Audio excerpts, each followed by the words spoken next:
I'm a quiet and homely woman. How do I need to tell this story to someone? I hope you don't judge me.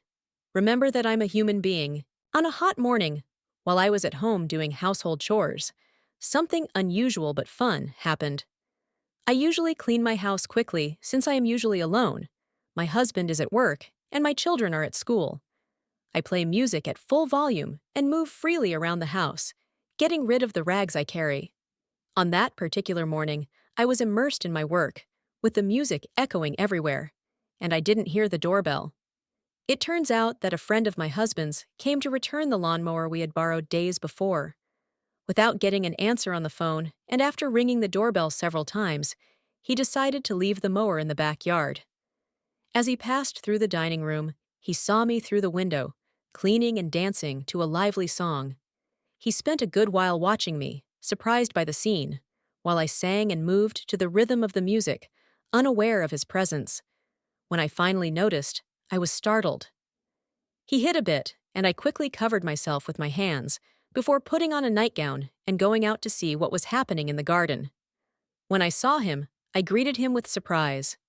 "Hello, Alan. What were you doing at the window?" He explained that he came to return the lawnmower, and since he got no response, he assumed no one was home and left the machine in the yard. He commented that it seemed strange to see movement inside the house, and, fearing an intruder, decided to watch. I joked that he looked like a thief, and he responded with humor, but then called me for a drink to cool down the heat. When we entered the house, I offered him some orange juice, and while he was sitting on the couch, he commented on how nice it was to see someone so outgoing.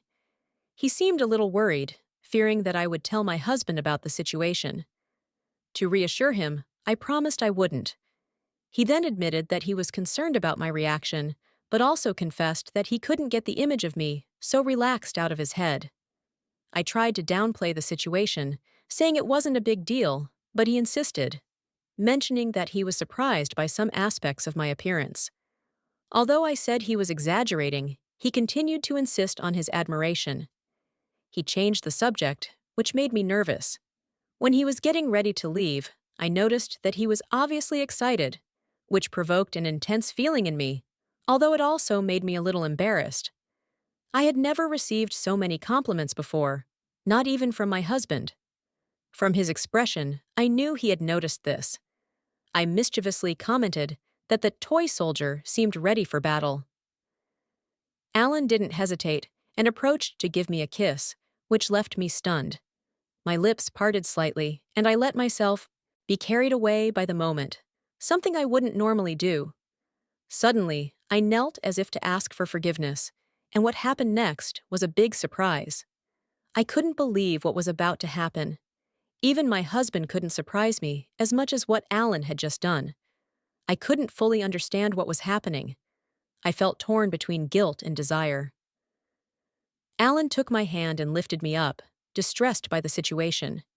His words were the most sincere and profound I had ever heard, and soon he was kneeling before me, asking for forgiveness. I offered him my doll to play with, and this seemed to ease his pain. I was delighted to be able to be an emotional support for Alan, although at some point, the worry of being selfish with my husband arose. I didn't share my doll with him, nor ask to borrow his toy soldier. However, this guilt disappeared as I immersed myself in the play with Alan. Our toys, his tin soldier and my doll, formed a perfect team as we played on the couch, experiencing emotions that felt like a roller coaster of fun. I felt at the top of that mountain, a new and surprising feeling, coordinated with Alan. "Are you ready? Do you like how I play with you?" I asked. Alan replied enthusiastically, "Yes, I loved it. Let's play." Most of the time, I didn't know exactly why, but our game had a touch of madness that made it special and unique. "You are incredible. I wasn't wrong in thinking that playing with you would be fun," he said, expressing his satisfaction. At that moment, I felt like I had won the lottery. I perfectly understood that the connection we shared was unique. Our imagination seemed limitless, and Alan's toy container made the tin soldier fit perfectly, adding extra excitement to the game.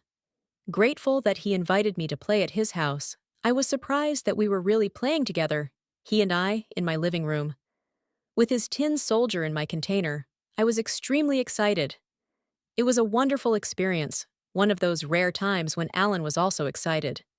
He offered me a cup of natural yogurt that he had brought for me. We sat on the couch so I could savor that delight. The snack was so rich and creamy that I honestly loved it. It was the beginning of an unusual game with my husband's friend. After that extraordinary night, I found myself immersed in a new world that I had ignored for so many years. I had my toy container without exploring its possibilities, and now, like many of the best things in life, I discovered this world by pure chance. I don't intend to waste this opportunity in the future. It's surprising, isn't it? I look forward to your comments. Don't forget to subscribe, like, and share. It's free and helps me a lot. See you next time.